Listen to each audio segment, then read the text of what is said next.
네, 이번 시간은 알레르기성 천식의 면역 기전에 대해서 알아볼 텐데요. 기본적으로 제1형 과민성 반응, 그리고 초기, 후기 반응을 나눠서 설명을 드릴 겁니다. 자, 우선 제1형 과민성 반응부터 설명을 드릴 텐데요. 자, 천식. 자, 그러니까 어떤 알레르기를 일으킬 수 있는 항원이 우리 몸에 침범을 하게 되면요. 자, 보통 뭐 꽃가루라든지 아니면 뭐 진먼지 진드기 같은 거 있죠. 그러면 우리 비림프구가 가만히 있질 않습니다. 자, 비림프구는 대표적으로 항원 제시를 할 수 있는 세포 중에 하나죠. 그래서 알레르기 항원이 이렇게 침범을 하게 되면 이거를 그죠 삼켜서 가공을 해서요. 그리고 이거를 항원 제시를 할 수가 있습니다. MHC 분자를 통해서 그죠 이렇게 이제 마구마구 조각을 낸 것 중에 하나를 이렇게 제시를 하게 되면요. 이거를 이제 T헬퍼2셀이라고 하는 게 있는데요. 바로 보조 T 림프구죠. 자, 투기 때문에 이제 CD4를 통해서 이렇게 상호작용을 하게 됩니다. 그리고 이제 이 TF2셀은요, 가만히 있는 게 아니라 이 B림프구에게 사이토카인을 선물해주게 됩니다. 인터루킨4가 대표적인데요. 그렇게 되면 이 B림프구는 자, 분할을 할 수가 있는데요. 보통 우리가 이 인터루킨4라고 하는 게 IgE랑 또 관련이 있습니다. 자, 일단은 면역 기억세포로도 나뉘게 되고요. 그쵸? 기억을 해놓는다. 그리고 또 항체를 또 분비해야 되겠죠? 그래서 우리가 형질세포로도 가게 됩니다. 바로 이 형질세포가 항체를 분비하는 형태죠. 그리고 이런 이제 특이 알레르기 항원에 대한 IgE를 분비하는 형질세포가 만들어지게 되면요. 자, 이 IgE는 대표적으로 비만세포 있죠. 마스트셀. 그리고 또 호염기구 같은 거 있죠. 그런 거에 이제 IgE를 굉장히 잘 붙일 수 있는 그쵸 이런 수용체가 있거든요. 그쵸 이런 비만 세포에는 자 그래서 이 IgE가요 여기 탁 그쵸 찰떡같이 달라붙게 됩니다. 이런 식으로요. 굉장히 이제 이 FC 수용체가 그쵸 대단한 이제 결합력을 가지고 있습니다. 그래서 이런 이제 무장된 비만 세포가 만들어지게 되는데요. 자 그런데 이런 상황에서 한 번더 그쵸, 감작된 이제 항원이 또 침범하게 됩니다. 그쵸, 두 번째 침범을 할 때는요, 이제 이게 이렇게 이제 무장된 비만 세포에 이게 딱 달라붙게 되면요, 자연스럽게 이제 이게 크로스 링킹이 될 수 있습니다. 그쵸, 이렇게 이제 교차 결합을 시키게 되면서 이제 이 비만 세포가 흥분을 하게 되면서 어떻게 되냐면 탈과립을 하게 되죠. 그쵸, 안에 막 과립이 있습니다. 그쵸, 이렇게 막 머금고 있던 게 있는데요. 바로 이 안에 뭐가 들어있었냐면 히스타민 같은 게 막 들어있는 거죠. 그래서 이 히스타민 때문에 이제 염증 반응이 시작이 됩니다. 자, 이게 바로 초기 반응 중에서도 마스트셀, 그쵸? 이게 관련이 되어 있다라고 하는 걸 설명을 드린 거고요.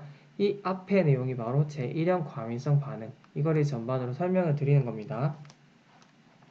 자, 그러면 제가 이제 초기, 후기를 조금 더 나눠서 설명을 드릴 텐데요. 자, 우선 초기 반응에서 가장 중요한 건 마스셀이다. 그쵸?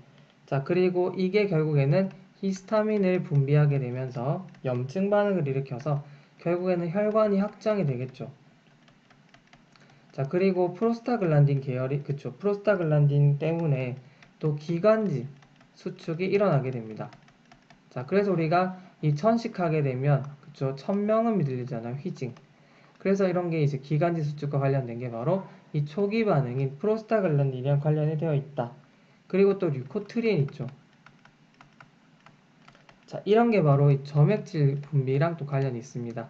아무래도요, 이런 좁아진 기관지에 또 점액질까지 분비가 되면 환자는 굉장히 힘들어지겠죠, 호흡하는 게. 그리고 이런 히스타민은 혈관 확장, 이렇게 이제 총체적으로 염증 반응이 이제 시작이 되는 겁니다. 자, 그리고 이제 후기 반응 우리가 굳이 나눈다면요. 자, 아까 이제 TH2셀이 뭘 분비했냐면요. 인터럽킨4 같은 걸 그쪽 분비를 했고 또 관련된 것들이 뭐가 있냐면요. TNF 그 알파도 있습니다. 자, 그리고 뭐 그 류코트리엔도 있는데요. 자, 이런 것들이 또 후기에도 이제 반응을 하면서 어떤 일을 이제 하냐면요. 자, 호산구를 불러들입니다. 호산구라든지 중성구 같은 거 있죠. 얘네들이 이제 직접적으로 나서서 조직을 손상을 입힐 겁니다. 염증을 일으키고, 그죠? 조직을 막 파괴를 할 겁니다. 이런 것들이 이제 요런 것들 있죠. 뭐 인터루킨4라든지 TNF-알파, 또 류코트리엔 뭐 등등 있습니다. 혈소판 활성인자라고 하는 것도 있고요. 자, 이런 것들이 백혈구를 이동시키고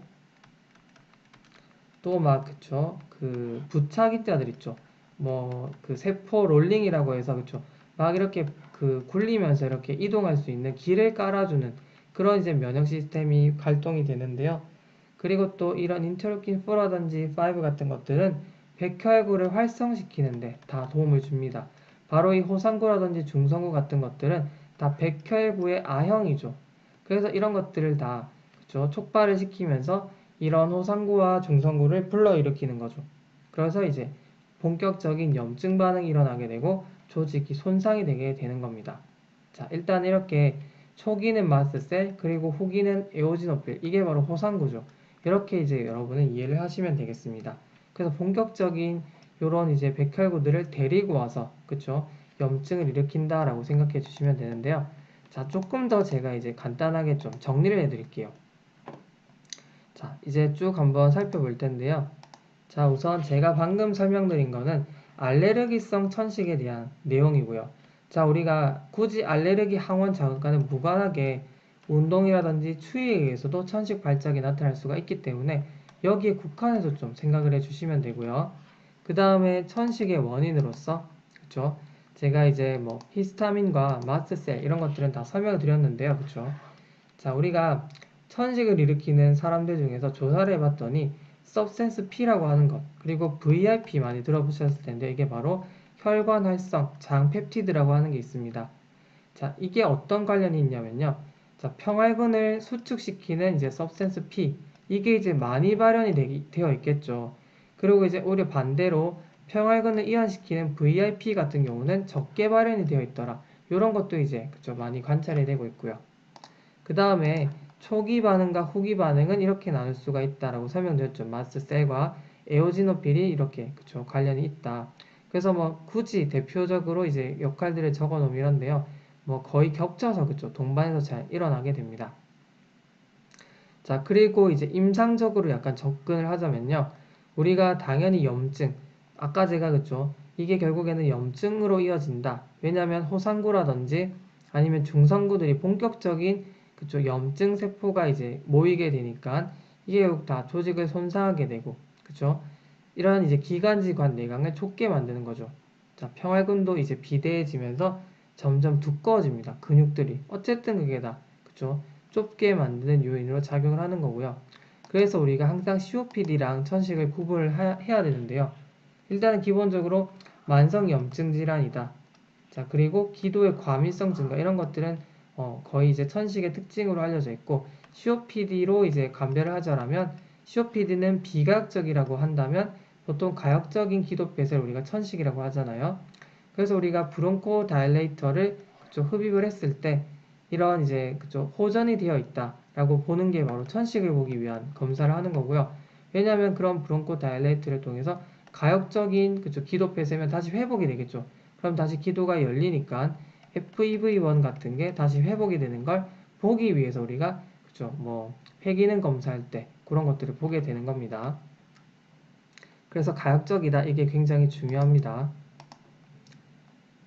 자, 그리고 이제 보통 우리가 초기 반응은 1시간 이내, 후기 반응은 4에서 6시간 정도로 이렇게 끊어주시면 되고요. 그리고 초기에는 이제 아무래도 이 비만 세포 때문에 그쪽 기관지 평활근 수축, 이게 이제 굉장히 특이하죠. 그래서 우리가 일단 이 평활근 수축을 막기 위해서 바로 이 베타2 아고니스트를 기관지 확장제로 쓰는 거죠. 그래서 우리가 천식의 어떤 급성 발작이 발생을 했을 때 우리가 그죠 그 쇼트 사바를 쓰잖아요. 그렇죠? 베타 아고니스트 특히나 이제 사바를 쓰게 되는 거고요. 그 다음에 후기 반응은 보통 만성적인 염증, 귀도 과민성 이런 것들 그렇죠? 어쨌든 중요한 건 이런 이제 호상구와 중성구의 염증이 중요하기 때문에 이런 면역 반응을 떨어뜨리기 위해서 우리가 후기 반응일 때는 스테로이드가 적절합니다.